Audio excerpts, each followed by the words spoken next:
സ്വിറ്റ്സർലൻഡിലെ ക്ലോസ്റ്റർ ഐൻസീൽഡിലാണ്. നമ്മളോടൊപ്പം ആയിരിക്കുന്ന സീറോ മലബാർ സഭയുടെ apostolic visitator Mar Stephen Chirappanath പിതാവാണ്. സീറോ മലബാർ സമൂഹം ഒത്തൊരുമയോടെ വലിയ സ്നേഹത്തോടെ വലിയ പിതാവിൻ്റെ നേതൃത്വത്തിലും ഇവിടെ ഒന്നിച്ചു കൂടിയിരിക്കുകയാണ്. ഇങ്ങനെയുള്ള ഗാദറിങ്സൊക്കെ ഇപ്പം ജർമ്മനിയിൽ നടക്കുന്നു, ഓസ്ട്രിയയിൽ നടക്കുന്നു, അയർലൻഡിൽ നടക്കുന്നു. ഇതൊക്കെ കൊണ്ട് എന്തൊക്കെയാണ് നമ്മൾ സീറോ മലബാർ സമൂഹം സഭ ഇങ്ങനെയുള്ള ഗാദറിംഗ് കൊണ്ട് ആഗ്രഹിക്കുന്നത്?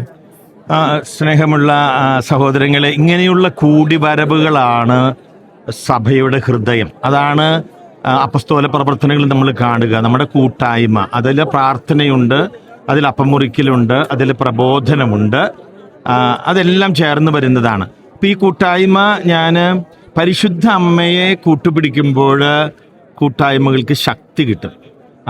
അതാണ് നമ്മൾ വലിയ പിതാവ് പറഞ്ഞ പോലെ. അതെ. നമ്മുടെ കേരളത്തിൽ വാസ്തവത്തിൽ ഏറ്റവും കൂടുതൽ പള്ളികൾ നിർമ്മിക്കപ്പെട്ടിരിക്കുന്നത് പരിശുദ്ധ അമ്മയുടെ നാമത്തിലാണ്. ഇപ്പൊ പരിശുദ്ധ അമ്മയുടെ നാമത്തിലാണ് നമ്മൾ ആദ്യ നൂറ്റാണ്ടുകൾ മുതൽ അമ്മയുടെ നേതൃത്വത്തിലാണ് നമ്മൾ കൂടിയിരുന്നത്. ആ അമ്മയുടെ നേതൃത്വത്തിലാണ് അപ്പസ്തോലന്മാരും ആദിമസഭയിൽ കൂടിയിരുന്നത്. അപ്പൊ അങ്ങനെ ഒരു കൂട്ടായ്മ ഉണ്ടാക്കണം എന്നുള്ളതാണ് എൻ്റെ വലിയൊരു ആഗ്രഹം. അതിൻ്റെ വെളിച്ചത്തിലാണ് ഞാനിപ്പോ നോക്കില്, അയർലൻഡില് അവിടെ 8,000-ഓളം പേര് വന്നു.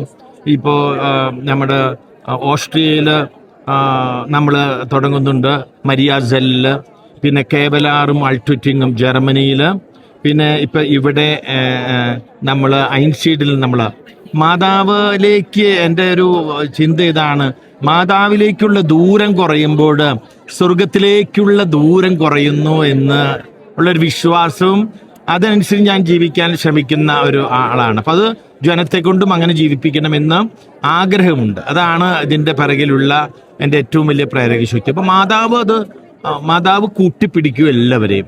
അങ്ങനെയുള്ള മാതാവിൻ്റെ മേലങ്കിക്കുള്ളിൽ, നീല മേലങ്കിക്കുള്ളിൽ ഒത്തുകൂടുന്ന മക്കളായിട്ട് എല്ലാ നാട്ടിലും ഞാൻ 23 രാജ്യങ്ങളിൽ ഞാൻ പോകുന്നുണ്ട് ശുശ്രൂഷക്കായിട്ട്.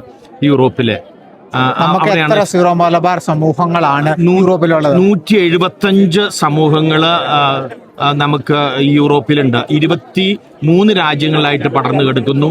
102 അച്ഛന്മാരാണ് ഇവർക്ക് ശുശ്രൂഷ കൊടുക്കുന്നത്.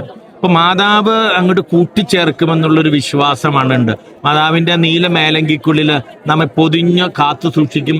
അപ്പൊ അതിനൊരു ശക്തി കിട്ടും. ഇപ്പൊ മാതാവ് തന്നെ ഇതിനെ വളർത്തും എന്നുള്ളൊരു വിശ്വാസമാണ് ഇങ്ങനെയുള്ള കൂട്ടായ്മകൾ കൊണ്ടുവരാൻ എന്നെ പ്രേരിപ്പിക്കുന്നത്. കഴിഞ്ഞ പ്രാവശ്യം പിതാവിയുടെ വന്നപ്പോൾ പ്രസംഗം പറഞ്ഞ് ഞാൻ ഓർക്കുന്നു. അതായത് കുരിക്കഴിക്കുന്ന മാതാവിന്റെ അതെടുത്താണ് പിതാവ് ഒന്ന് സന്ദേശം പറഞ്ഞ്. പിതാവ് ഈ സീറോ മലബാർ സമൂഹത്തെ, യൂറോപ്പിലെ സമൂഹത്തെ മാതാവിന് തൃക്കരങ്ങളിൽ സമർപ്പിച്ചിരിക്കുകയാണെന്ന് നമുക്ക് പറയാൻ സാധിക്കും. തീർച്ചയായിട്ടും. എനിക്ക് അതല്ലാതെ വേറൊരു മാർഗമില്ല. കാരണം എൻ്റെ അടുത്ത് വരുന്ന മക്കളും എന്നോട് ചോദിക്കുക, പലർക്കും പല ക്യാൻസർ, മൾട്ടിപ്പിൾ സ്ക്ലെറോസിസ്, എത്രയോ അസുഖങ്ങൾ, പിന്നെ സാമ്പത്തികമായ പ്രശ്നങ്ങൾ, മക്കളുടെ പ്രശ്നങ്ങൾ, അതുപോലെ തന്നെ ജോലിയില്ലായ്മയുടെ, ഇങ്ങനെ വ്യത്യസ്തമായ കുരുക്കുകളിൽ ജീവിക്കുന്ന മനുഷ്യരല്ലേ. ആ കുരുക്കൊക്കെ അഴിക്കാനായിട്ട് മാതാവിന് സാധിക്കുമെന്ന് ഞാൻ വിശ്വസിക്കുന്നുണ്ട്. പിന്നെ ഞാൻ അങ്ങനെ നടക്കുമ്പോൾ വ്യത്യസ്ത സ്ഥലങ്ങളിൽ ഈ അഡ്മിനിസ്ട്രേറ്റീവ് തലത്തിലുള്ള കുരുക്കുകളുണ്ട്. അത് എക്ലേഷ്യാസ്റ്റിക്കലാകാം, അല്ലെങ്കിൽ സിവിൽ പരമായിട്ടതാകാം. ആ കുരുക്കുകൾ അഴിക്കുന്നതും ഞാനൊക്കെ എല്ലാ കുരുക്കുകളും കൊണ്ട് മാതാവിന് കൊടുക്കും. മാതാവ് അതൊക്കെ ശരിയാക്കി എനിക്ക് തരും എന്നുള്ള വിശ്വാസമാണ് എന്നെ നയിക്കുന്നത്. കേട്ടോ. താങ്ക് യു പിതാവേ. ഇത്രയും സമയം ചാനലിന്, ഗുഡ്നസ് ചാനലിന് വേണ്ടി തന്നതിന് ഒരുപാട് സന്തോഷം. God bless you all.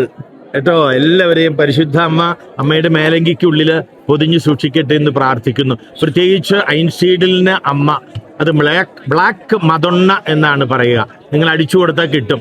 അപ്പോൾ ആ അമ്മയുടെ വലിയ അനുഗ്രഹത്തിന്റെ കീഴിൽ നിങ്ങൾക്ക് എന്നും ആയിരിക്കാൻ സാധിക്കട്ടെ എന്ന് പ്രാർത്ഥിക്കുന്നു. God bless you all.